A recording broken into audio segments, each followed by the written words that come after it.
excretory system. Excretion means the elimination of waste through the body, or from the body.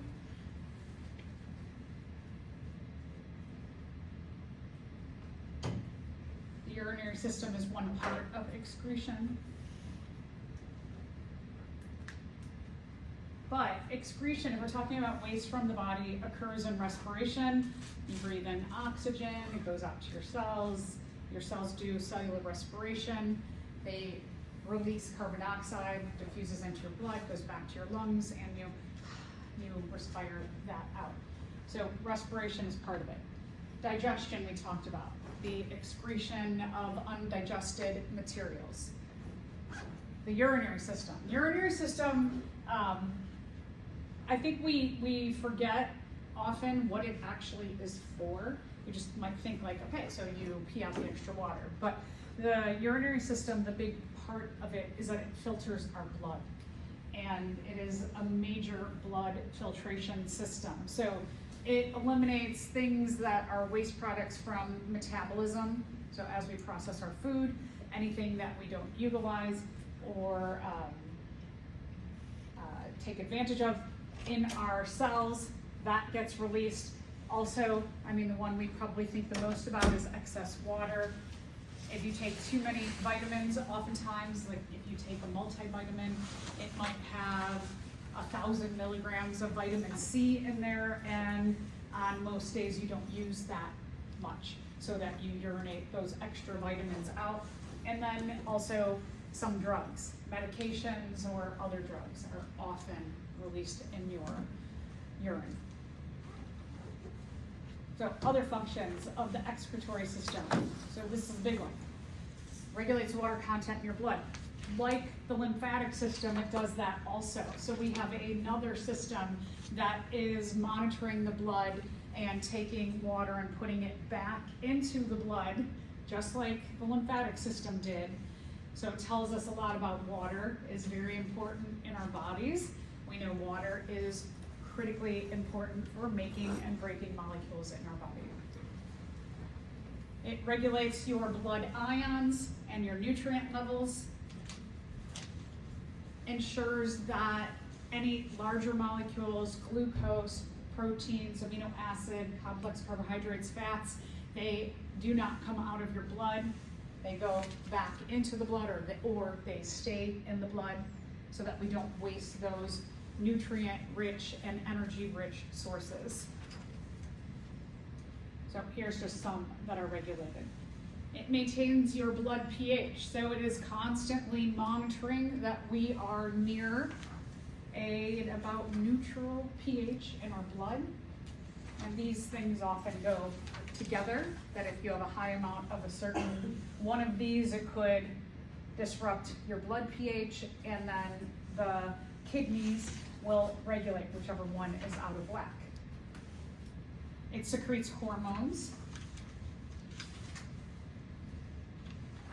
Oh, stop there. Okay, so we're going to take a look at a few other organisms and how they regulate excretion.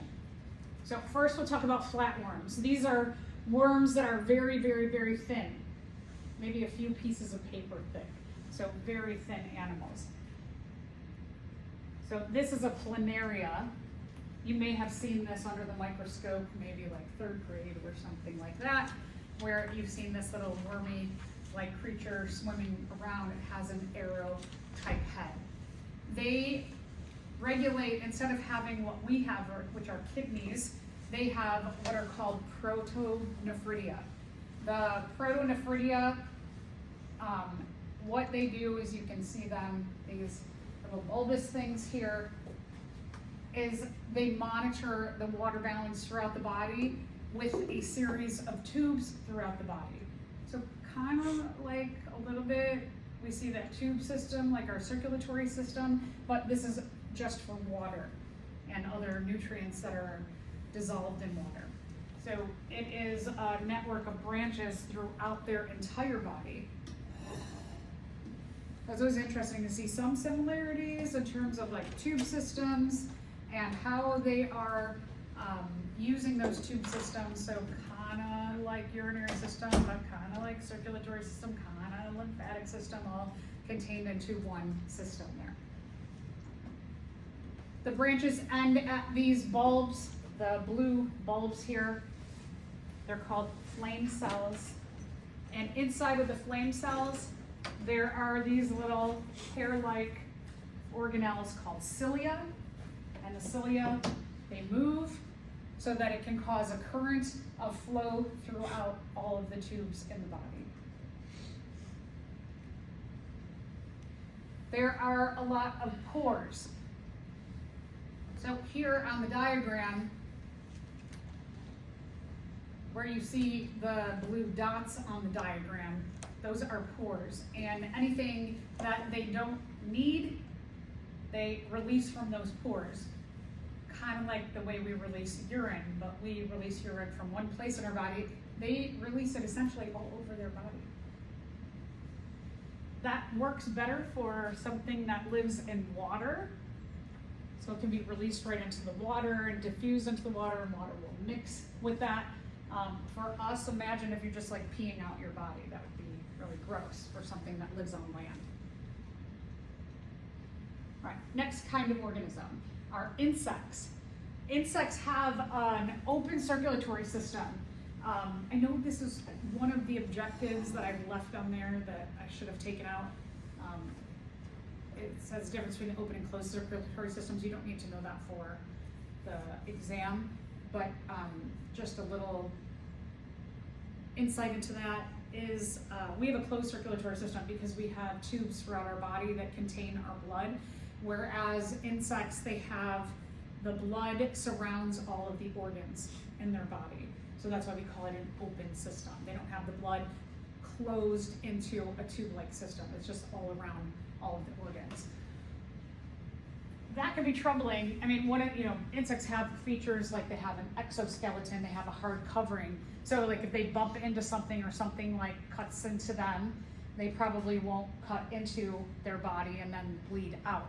So they do have that hard shell that ensures that, if something tries to cut into them, bite into them, or they're going through a cave and they get a slash on them, what would happen to them? They would just, if they had skin like ours, the blood would just release from their body. That open cavity is called a hemocoel.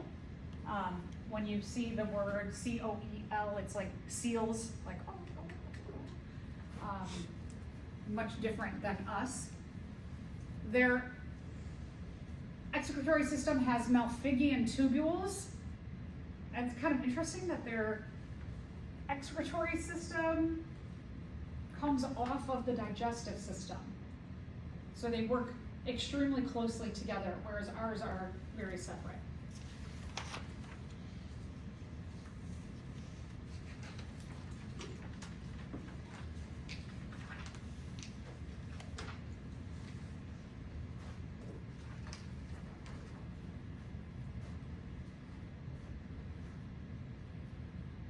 So this is the main cavity of the body. The blood, there's no tube system. The blood is just around all of the organs. This is the digestive system, so this would be like the front end. You can see this here is the back end of the body, and then it connects all the way up to the other ends. The rectum would be back here. The digestive system is in pink, and the Malpighian tubules are green coming off of the digestive system.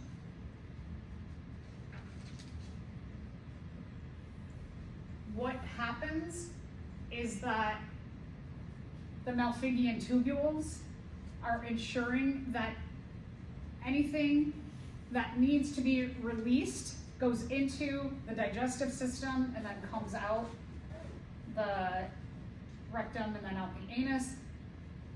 It also ensures that in the digestive system, any water in the digestive system is put back into the hemocoel. So the urine essentially comes out with the feces and they compact together. Their feces / urine together are almost like a dust-like material, or very, very, very dry, hard pellets. So you don't really see, I mean, we have a lot of insects in our houses that we don't even know are there. Their feces basically break down into like kind of dust particles. That's why you don't want, you know, for example, tons of cockroaches in your house or in the walls of your house, because those dust particles could eventually in mass make you very sick. All right, on to earthworms. Earthworms have a more similar system to our kidneys, but not quite in that they have what are called nephridia. You can see all of these green tube-like systems. That's the nephridia. The earthworms are called segmented worms. The term segmented means that in each segment, if you think about an earthworm, they've got the lines on a portion of their body. Those segmented areas have a repeating of structures within each segment. So each segment has a pair of nephridia around their main intestine. Earthworms are very squishy. They are a very high content of water type organism. So on days like today where it's maybe snowing, maybe raining, oftentimes, like especially like rainy days, you'll see the earthworms come out onto the sidewalks because the soil gets saturated with water and they could drown. So they come out of the soil and they go to drier places, which are the sidewalks. But then when the rain goes away, they gotta get back to the soil, and sometimes they don't make their way back. And you might see earthworms that are dehydrated on the sidewalk because they're very high content of water. Instead of having a hemocoel like the insects, their open cavity is called a coelom, and it's filled with water.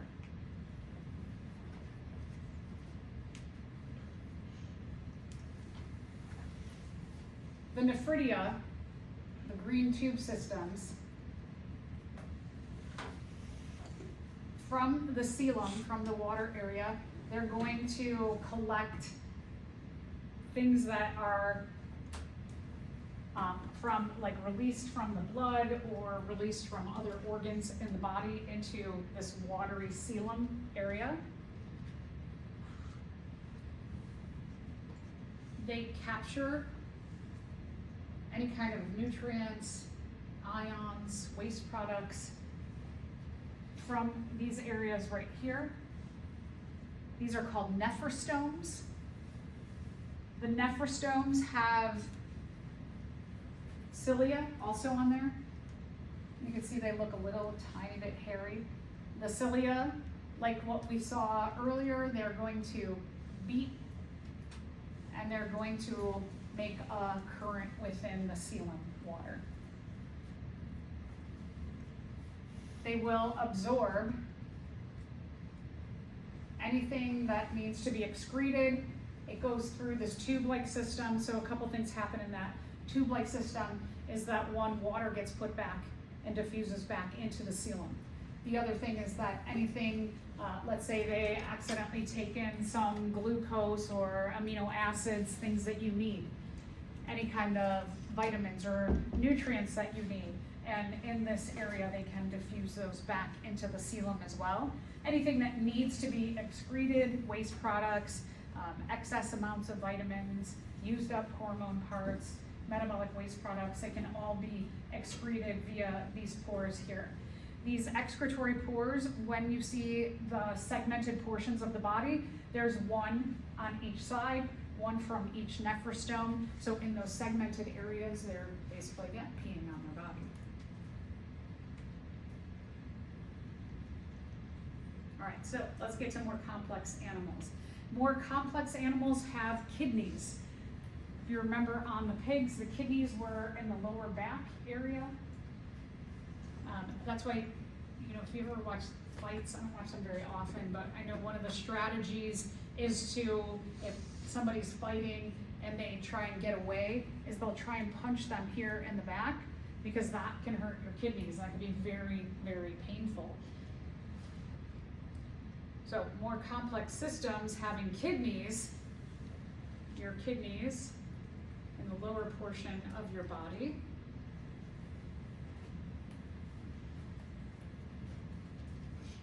Filter your blood.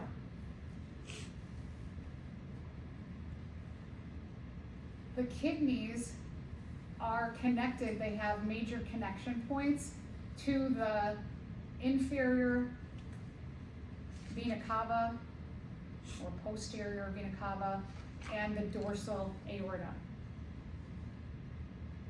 In this illustration, so just to point out, this is really nice that you can see the major branches of the iliac arteries that come off of the dorsal or descending aorta.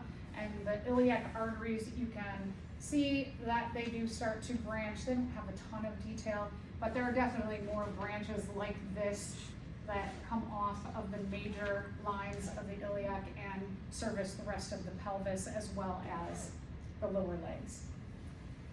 The kidneys, one on each side, has a tube that goes from the kidney down and meets into the bladder. Note again on each side, they have this tube. These tubes are called ureters or ureters, however you want to say that. So each kidney has a ureter that meets at the urinary bladder, and then from the urinary bladder, urine is released out the urethra. So again, as I mentioned before, all of these things we're talking about water and any valuable nutrient or energy sources go back into the blood. Toxic substances are taken out of the blood. Any kind of metabolic waste taken out. Extra vitamins. If you have too much salt, you will urinate that out. Hormones that have been used, and then any excess water that you don't need. All right, so one of the things that happens in our body is that we have to take in an important part of our nutrient intake is to eat protein. It's very, I think, interesting. We are in a time in the world where I'd say the last maybe 15 years, 20 years, there's been a really big focus on having a lot of protein. But protein should only make about 20 to 30% of your diet, and we have all of these things where it's like, eat more protein. One of the things that happens when your body breaks down protein is that it breaks down the proteins. Proteins are called a polymer of one of the larger biomolecule groups, and they break down into amino acids, and then the amino acids get broken down. When the amino acids get broken down, the amino group NH2, it gets broken off, and when you have NH2 broken off, you have this opening here to put on another atom so that it is, and if you get into like atomic structure, the nitrogen wants its outer shell filled, and so what will come onto here is another hydrogen, which makes NH3. Is NH3 good for human bodies? What is NH3? Ammonia, yeah. So when the amino group gets metabolized off of the amino acid, the hydrogen takes that bonding place and it makes ammonia. Ammonia on everything, any cleaning product that has ammonia in it, it has the poison control number on there. If you use an ammonia-based thing to clean your floors, or like oven cleaner often has ammonia in it. If you've ever sprayed like oven cleaner into an oven and a little bit of the particles hit your eyes, they burn. It's very, very damaging to biological molecules. So we produce that in the breakdown of protein. Let's also think like, what if you're on a diet where you're eating 90% protein? That's very hard, and we'll see that's very hard on your liver, your gallbladder, and your kidneys. And so just kind of something to think about. Ammonia, one of the good things about it, it's water soluble, so that it can diffuse into water, and the majority of our blood is water. So that it goes from the digestive system into the blood will take it to the liver, and one of the many jobs of the liver is to break down ammonia into urea. And remember, another job of the liver is to produce bile, and then bile is stored and concentrated in the gallbladder. So that's another place that the liver is working for a different system. Liver breaks down ammonia into urea. Urea is so much less toxic. But remember that the ammonia has to travel in the blood and get to the liver. Urea is also water soluble. So urea will travel, it will diffuse back into the blood, and then it'll be taken to the kidneys, where the kidneys will excrete that out in your urine.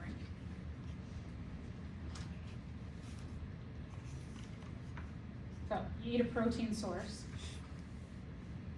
It gets broken down from its polymer groups to its monomer amino acids. Here you can see that the amino acid has all these 4 different groups. This hydrogen is actually bonded down here. This NH2 is your amino group.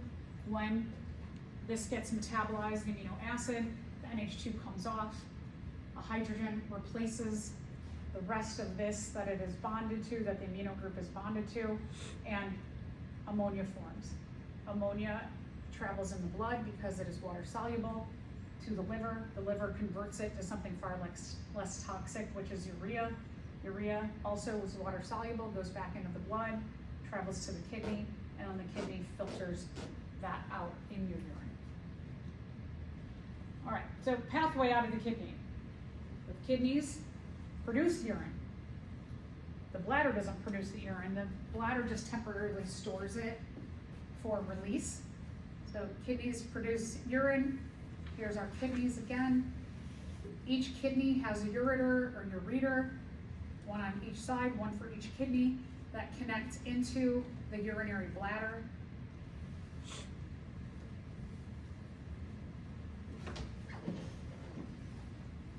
And then the urinary bladder sends or excretes the urine out the urethra.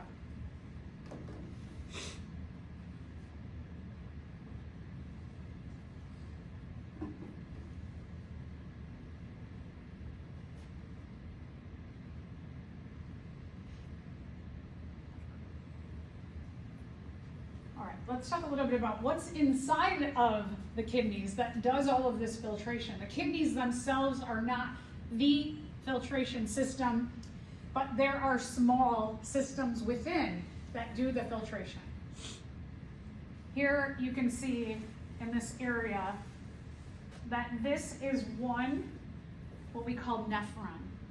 The nephron is the system of filtration in the kidney. You have millions of nephrons within each kidney. And each of these little systems acts as an individual filter.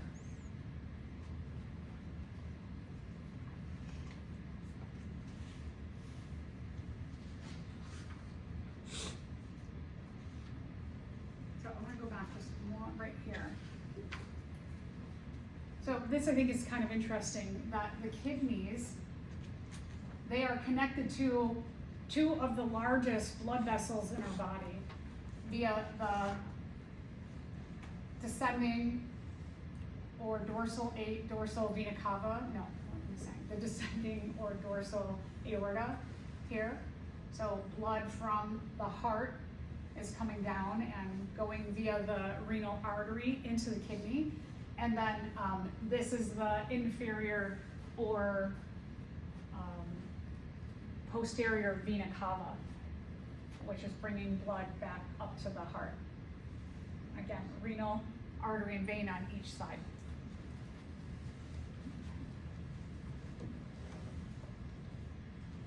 This is one nephron. They're very complex, and each portion of the nephron does a different job. So here we have the filtration area. This is called Bowman's capsule. Right here. There are a lot of capillaries in this area. In this area, we call this step 1 of the parts of the nephron and the jobs they do. This is called filtration. It filters almost everything out of the blood, including, it even filters glucose out of the blood. So why would we want to take glucose out of the blood? Well, in step 2, right here, in this area, we call it tubular reabsorption. This is called the proximal tubule. It's in close proximity to the beginning or the Bowman's capsule. And in tubular reabsorption, a lot of water goes back into the blood. Glucose goes immediately back into the blood. So that's, it's kind of a weird thing that almost everything comes out immediately. And then the rest of this tube system is to put the things that we need back into the blood. So that's tubular reabsorption. Water. At every step of this tube system here, the rest of it beyond Bowman's capsule, all the rest of these tubes are putting water at every step back in. So it's rehydrating the blood from Bowman's capsule. And then in certain areas, different things are being also reabsorbed into the blood. So step 1 is filtration. Step 2, tubular reabsorption. This is Bowman's capsule. This is the proximal tubule. I always like to say in close proximity to the beginning or to the Bowman's capsule. This is the loop of Henle. The loop of Henle has a lot of jobs, 2 major jobs: absorb water back in, and in some places it takes salt out, and in some places it puts salt back in. And then here you have the distal tubule. It's the furthest distance from the beginning or the Bowman's capsule. And then you have the last part, which is called the collecting duct. And the collecting duct does just one last job: grab as much water again as possible, and any other important things it might grab out too. So urine, the whole point of each of these nephrons is to concentrate the urine with things that you don't want in the body. Also put back the things that you want that were in the blood that were taken out. We have a control system for doing this. The control system revolves around whether you are well hydrated or not. So when your urine is dark colored, like this, kind of almost like a brown yellow in color, this is a good indicator that you are dehydrated. Urine that is, when you are well hydrated, your urine is closer to very, very light yellow or clear.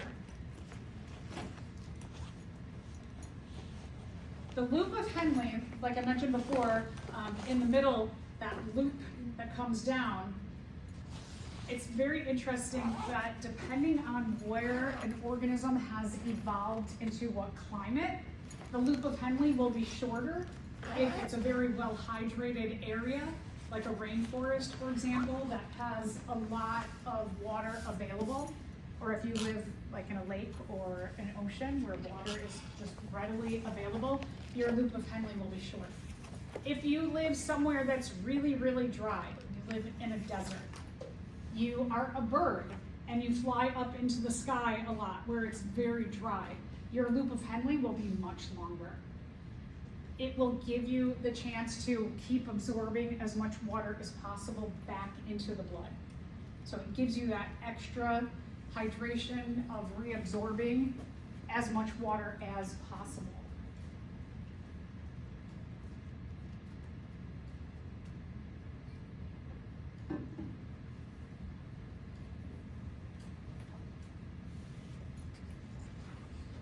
But sometimes, even let's say you have a really, really long loop of Henle, still sometimes you're dehydrated, or even us, sometimes we're dehydrated.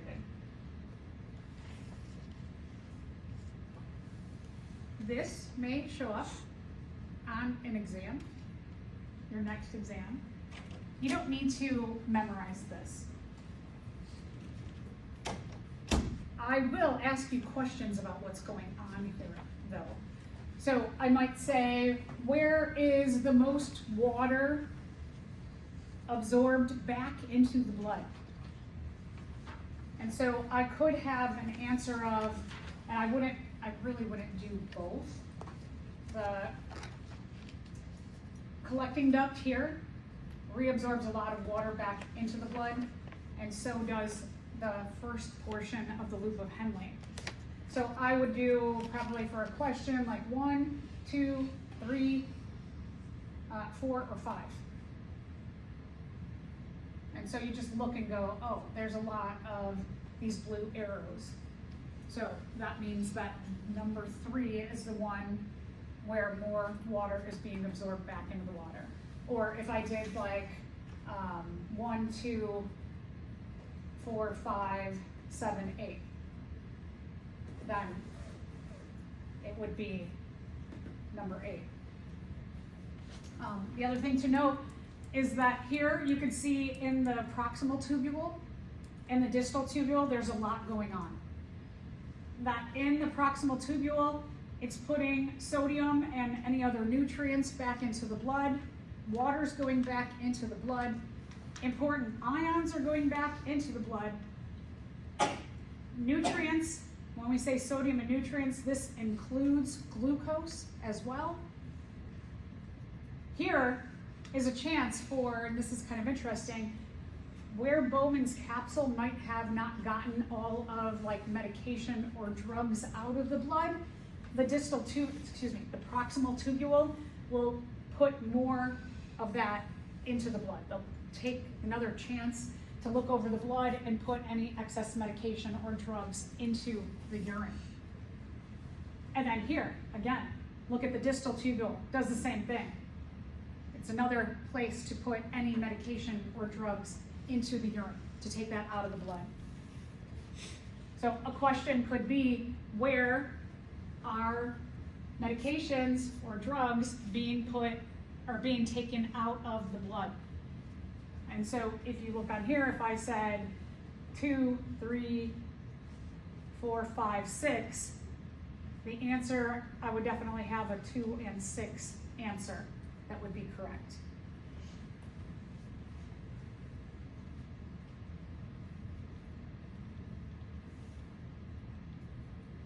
All right, so here's a question. When a person takes a drug, the drug will eventually be eliminated from the body. One of the primary mechanisms for this removal is tubular secretion, so the proximal tubule and the distal tubule. Oh, I think I just gave you the answer now. Sorry. Which of the following would produce the greatest reduction in the ability of our kidneys to remove drugs? Reduction in the salt gradient within the renal medulla. Did we talk anything about the renal medulla? Damage to Bowman's capsule. Didn't really talk too much about that. Damage to the wall of the urinary bladder. Damage to the distal tubule of the nephron. Okay, good. So it could be the distal tubule, the proximal tubule, or both the distal and proximal tubules. So sometimes you might notice that if you have coffee or some teas, that maybe you have like a small cup of coffee and then you notice like you are peeing a lot more than what you're intaking, right? These are called diuretics. Diuretics make you pee more than you actually need to. Sometimes, I hear this too, that like for women when they're menstruating, some people will say, oh, you should take water pills because sometimes we get bloated during menstruation. These can be damaging because our body knows what to do. It's just that we have a lot of hormones that are surging at certain times in the menstrual cycle that we do get a little bit more bloated. These you gotta be really careful with because you don't want to get dehydrated, especially if you're, let's say that you've been training for a 5K and during your menstrual cycle that you take a bunch of these water pills that are going to make you pee more water out, and then you go running and you dehydrate yourself from the water pills and from the act of running, you could get really sick. So you want to be very careful with any supplements that are diuretics. When you're drinking coffee and tea, like let's say in the morning, every morning you get up and you have tea, you want to make sure that while you're drinking the tea or right after or coffee, that you're also hydrating with extra water around that time of day. Some drugs. take medications, they'll tell you drink excess amounts of water with this medication. So how do we regulate that? We have what's called an anti-diuretic hormone. So diuretic makes you pee more. This is anti that. You can think about it as anti-urine flow hormone.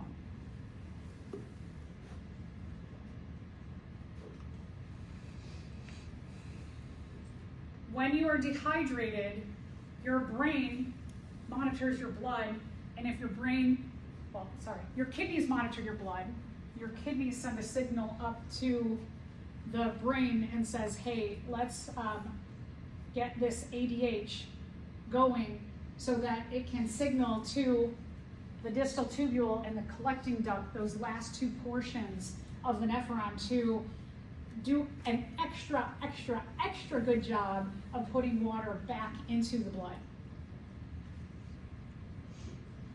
So these little blood osmotic concentration receptors, they're like, let's jack this up. Let's get more water back into the blood. So what happens then is that your urine, when you're dehydrated, right, temporarily, if you see that your urine is like a dark color, what that's doing is this system using ADH is really doing a good job of saying, let's put as much water as we can back into the body. Don't pee that water out, let's keep it.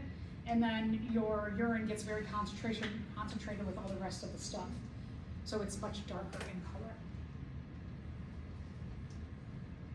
All right, so again, this produces more concentrated water.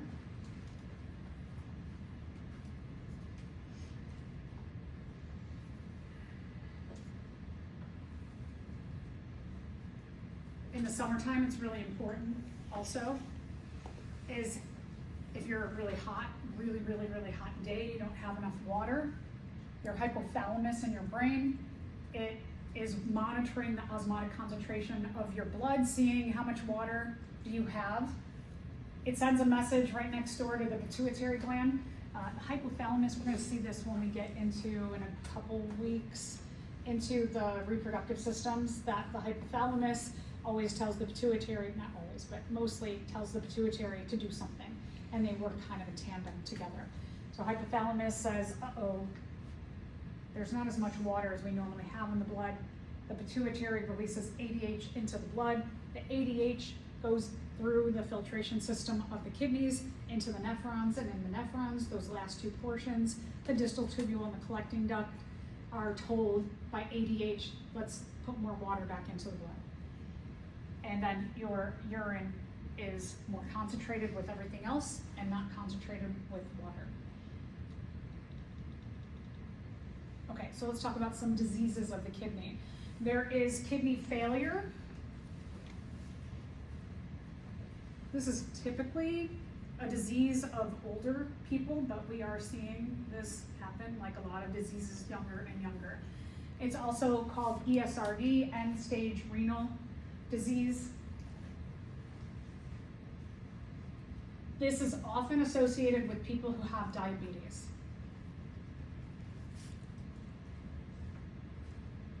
As well as high blood pressure.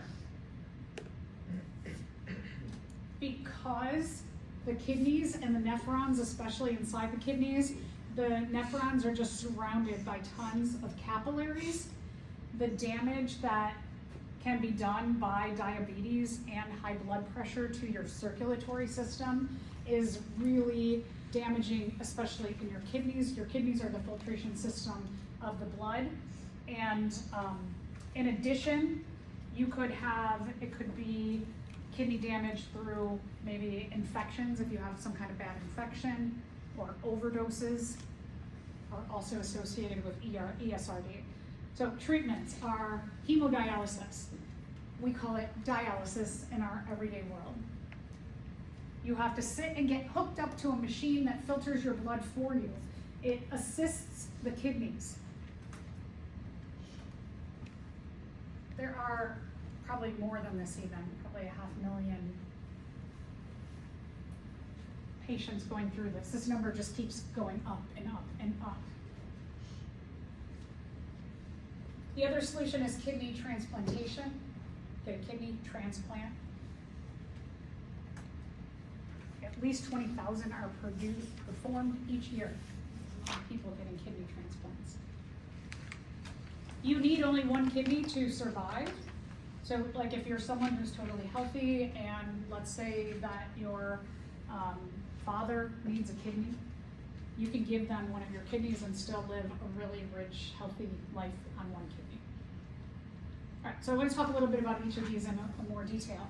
So hemodialysis, the numbers just keep going up and up and up with the way that we eat, with our stress in our society. Diabetes and high blood pressure are two diseases that affect your kidneys grossly, and so we just see those numbers keep going up and up and up. If you drive down LaGrange Road and you go through Orland, for example, you go through an area that has a ton of strip malls.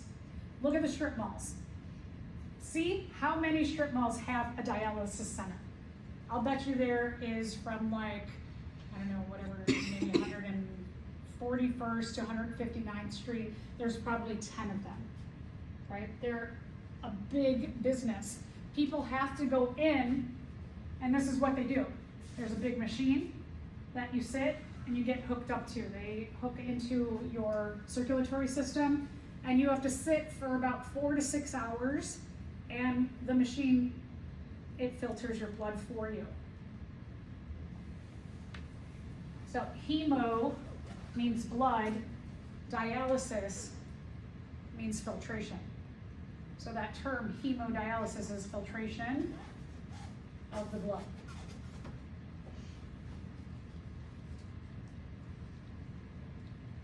You have to do this 3 times a week. Imagine in your busy schedule that you had to check into a dialysis center 3 times a week and sit there for 4 to 6 hours. I mean, the good thing is like you could study, but what if it's like uncomfortable for you? Or the machine's loud, or there's a lot of people on there, right? So it's kind of inconvenient in a lot of ways. So this is one way that hemodialysis can be performed.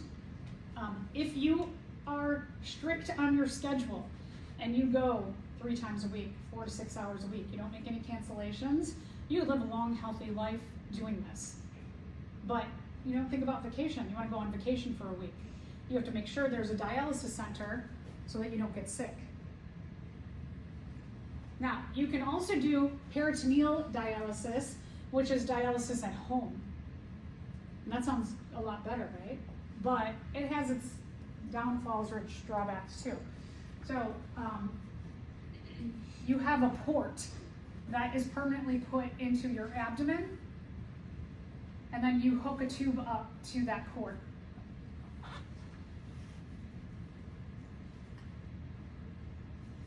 Sorry, there's a tube connected to the port, and then you connect your dialysis machine to that tube in the port.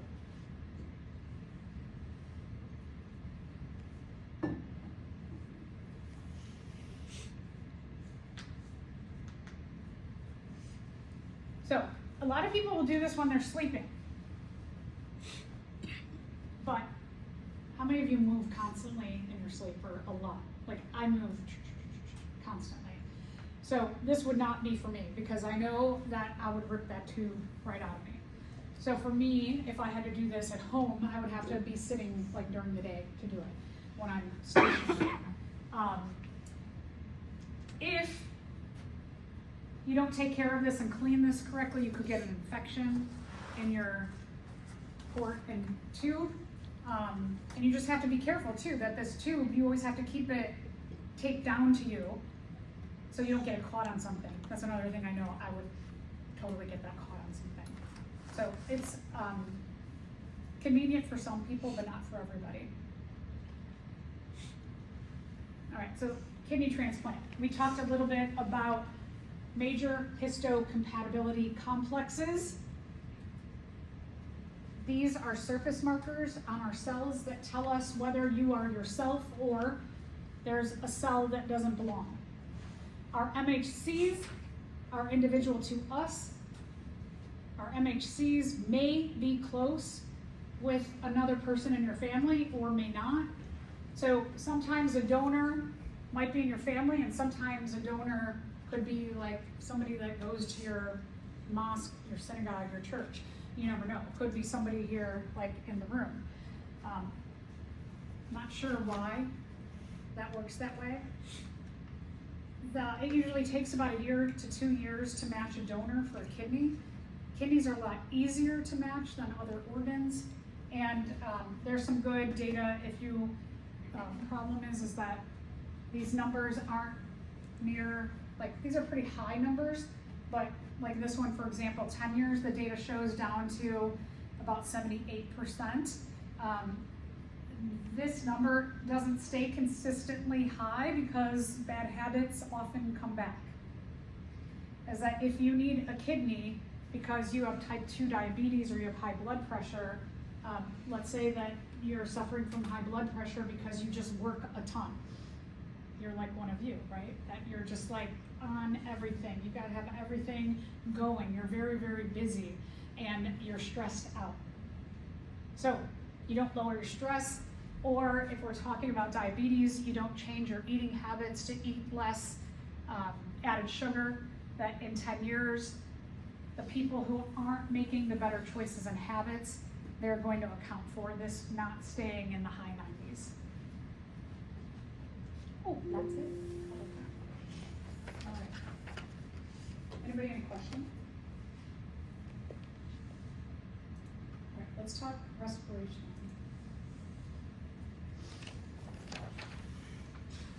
I know, I've been saying we're going to talk about respiration. All right, what is respiration? So this I always think is really fascinating. I'm just in awe of the way the body works, that we go from these like big systems all the way down to merging with the actions of our cellular level. So respiration is the act of breathing in and breathing out. That's what we often might think, but it's not just breathing in and breathing out, but it is the breathing in of oxygen that diffuses from high concentration to low concentration into our blood. Our blood takes that oxygen out to our cells. Our cells use the oxygen to break down our food. That's why it's called cellular respiration. And so we have a huge connection between, again, the system of breathing and the cellular level. So respiration, we have to remember, it's just not the act of breathing, but it's also the actions within our cells of cellular respiration to efficiently break down our food using oxygen.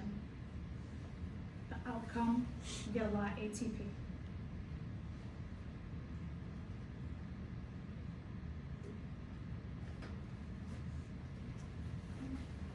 All right, so cellular respiration, these are the mitochondria of our cells.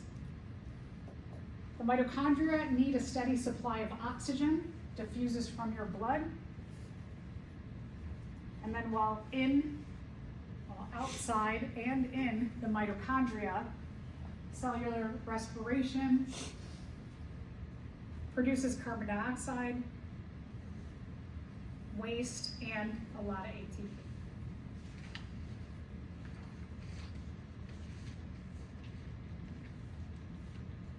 All right, so the whole point. Cellular respiration has to occur because our food molecules are way too big for our cells to utilize, right? You can't feed like a piece of pizza to your cells. You have to break down all the parts of the pizza into smaller pieces to get the energy and nutrients out of it to form ATP. And then breathing. The part we might most associate with respiration. We extract O2 or oxygen from the air, diffuses in, blood carries it to our cells. Cell respiration occurs. The blood picks up carbon dioxide, brings it back to the lungs, and we let it go. All right, so diffusion, very important process in our body. We talked a lot about diffusion just when we were talking about the excretory system. This is an amazing principle where, in general, molecules move from an area of high concentration. So like in your lungs, you have a high concentration. When you inhale, you make a high concentration of oxygen, and then these go into low concentration within our blood and go into many different blood vessels. So gas exchanges, like a lot of other molecules, compounds in our body, are because of diffusion.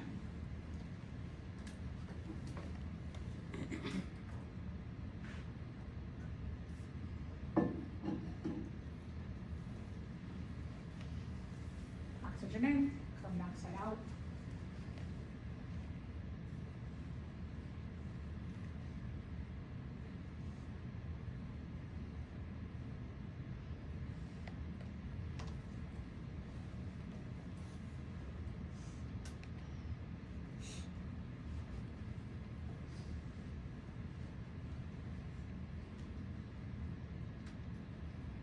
So this is just again showing you that in your lungs, your blood has a low concentration of oxygen, so oxygen will go into the blood.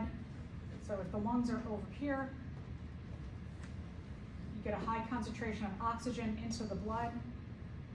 In your cells, because your cells are constantly working and doing cellular respiration, the cells typically have a low concentration of oxygen. So from the blood, the oxygen moves or diffuses easily into the cells because cellular respiration is going on. If a high concentration of carbon dioxide goes into low concentration in the blood. So those concentration gradients constantly working for us. All right, all respiratory systems or surfaces have to have three characteristics. One is they have to be moist. They have to be in a wet environment. If you remember back when we talked about evolution, that amphibians have to have moist skin because they don't have really great lungs. They have very primitive lungs, so they use their lungs for respiration as well as their skin. That's why amphibians always have to be closely tied to water. They have to be thin. Your respiratory surfaces are very important for moving gases, diffusing gases across. So they have to be really, really thin because gases are tiny. If they were thick, the gases would not get through. And you have to have a lot of space. So in thinking about our upper cavity of our body, you have your diaphragm that's right here. And then this upper part of your body, the majority of it is taken up by lungs. There's a lot of real estate for the lungs in the upper portion of your body. So depending on where you live, will influence the process of natural selection, will determine what is your respiratory surface like. So let's first look at these animals. These are very simple animals. Oh, here's that flatworm again that we talked about before. So they don't have respiratory systems. They only have respiratory cells. So let's take a look first about, not there yet.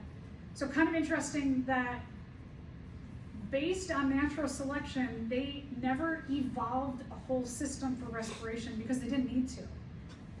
So sometimes simplicity is a good thing. So flatworm here.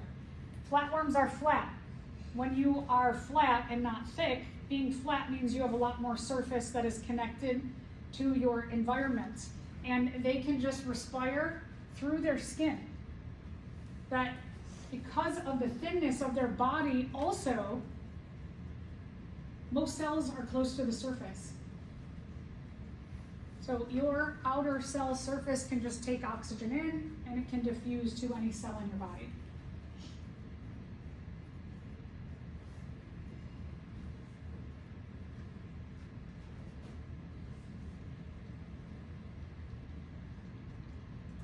A jellyfish.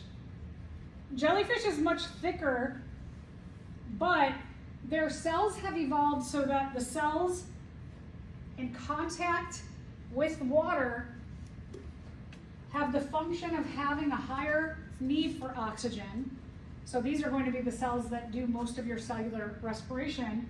The ones that are deep inside, they don't have as high of a need for oxygen. And then a sponge has so many holes in it that it creates a higher surface area with each hole and allows for every cell in the body to have direct exchange of gases with water, with the environment.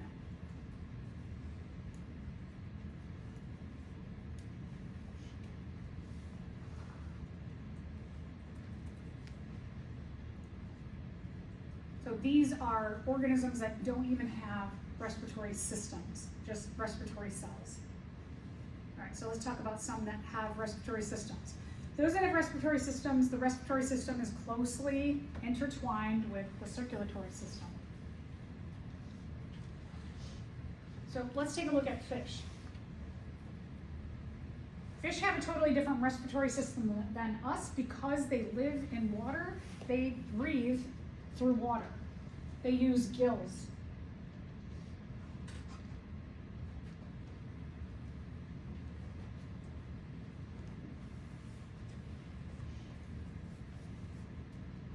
This picture here shows there's layer upon layer upon layer, layer, lots of layers of the gills, which increases the amount of surface area. Also, the gills, you can see it a little bit in this illustration, but this one really shows that there are all these pieces of the gills. So there's layer and layer and layer and layer, and then each of the layers are made up of individual pieces so that there is a lot of contact with the water to extract or diffuse oxygen out of the water and into their cells. If you are a fish who swims a lot, like you're a shark, a stingray, a grouper, you're really, really big, your gills are going to be huge. So the more you need an oxygen flow because you're swimming a lot more, the bigger your gills are going to be. All right, why are gills red? Is it because they're injured? They turn red in the presence of carbon dioxide. They're closely associated with the blood. They're closely associated with lungs. Yeah, I see a lot of heads.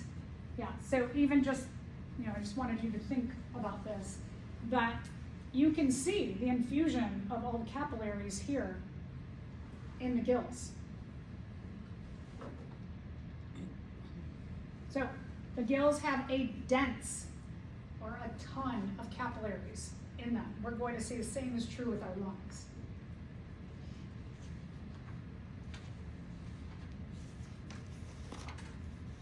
Fish, other organisms that live in water, so if we're talking about like the flatworm, the jellyfish, or the sponge, or you're talking about a fish, you take them out of water, their respiratory surface that is used to being moist all the time in water, the air is just incredibly drying to their respiratory surfaces. That's why they don't last very long out of water.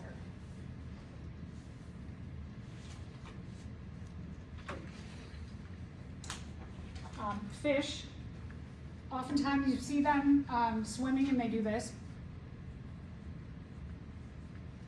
What they're doing is they're pumping water through their mouth, and inside of their mouth is connected to their gills, and they're pumping water across their lungs. That's why also you will see that fish who are swimming a lot swim with their mouths open so that they get that flow of water through their mouths. All right, so let's say you live on land. You're something like us or a cockroach. Insects use what are called tracheal systems. We have a trachea. And vertebrates are going to use lungs. All right, so let's take a look at the insect system. They have a lot of branching tubes called trachea. They have more than one trachea.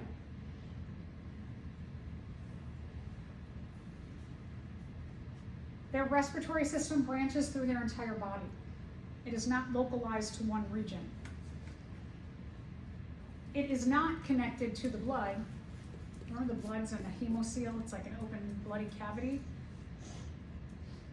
Their trachea tubes branch smaller and smaller, bringing oxygen directly to every cell in the body. So it's kind of like a circulatory system that's not a circulatory system. The end of the tracheal system are sphericals. They're openings. Or sorry, the beginning of the tracheal system are sphericals that take air into the body.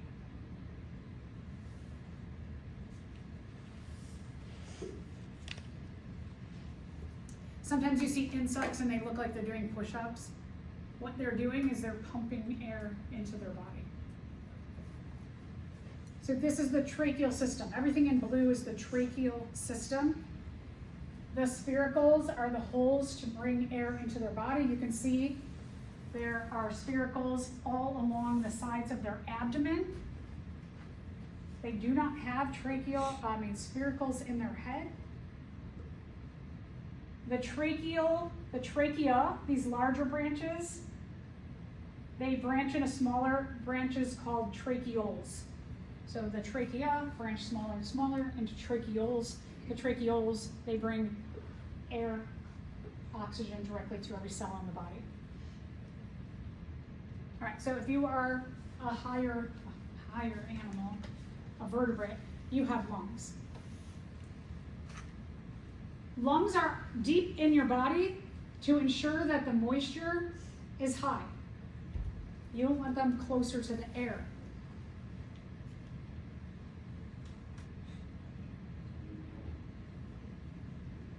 That's why when the moisture switches from the fall, we get a lot of rain often in the fall, and when the air starts to get much drier, you can sometimes just like cough from dry air.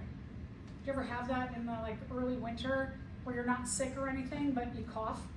That's because the air, your lungs are like, oh, I don't like this. This is too dry for me.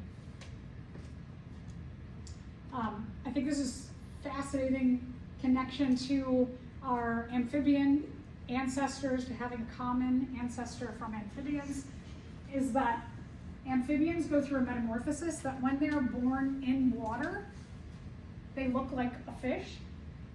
They have gills. So they have a gill system in their early stages, and then they undergo a metamorphosis where they, not always, but often lose their tails. They get arms and legs, and they develop lungs and get rid of their gill system to a point where then they have lungs. But having this kind of shift early on of having gills and switching to lungs, it doesn't allow their lungs to ever fully develop like they do in reptiles and birds and mammals. They also, as I mentioned before, amphibians have to be closely tied to water because they use their skin as an extra system for respiration. So the skin always has to be moist. All right, now if we're looking at birds and reptiles, we're going to focus on the birds. They definitely have more advanced lungs than the amphibians. Birds have even more structures that help the respiratory system in the lungs, is they have extra air sacs that surround the lungs. So they have these extra kind of structures that help. The reason is for two reasons. One, as they go higher and higher into the atmosphere, the moisture goes way down. The other thing is that they fly. Imagine having to fly all the time. That takes a lot of energy. So they need these extra air sacs. Having all of these extra air sacs, in addition, we're going to see that their lungs are more spongy-like. They have the lung structure has a lot of holes in them. So like the sponge, having the holes allows more surface area and contact with your respiratory environment. Same thing is true for the birds, but they're doing it with air as opposed to water. So birds, look at the real estate that their respiratory system takes up in their body. It takes up the majority of their body.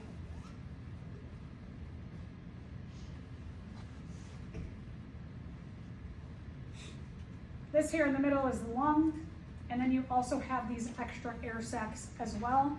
if we take a look at the inside of the lungs, they look very spongy. Each one of these holes allows for more tissue to be exposed to their environment. Oh, sorry, and then the hollow tubes, these are called parabronchi. All right, let's stop there. Okay, so today in lab, you're doing lab 31. I'll get over there and I'll go over instructions with you because I need to show you some of the material. So we'll make our way over.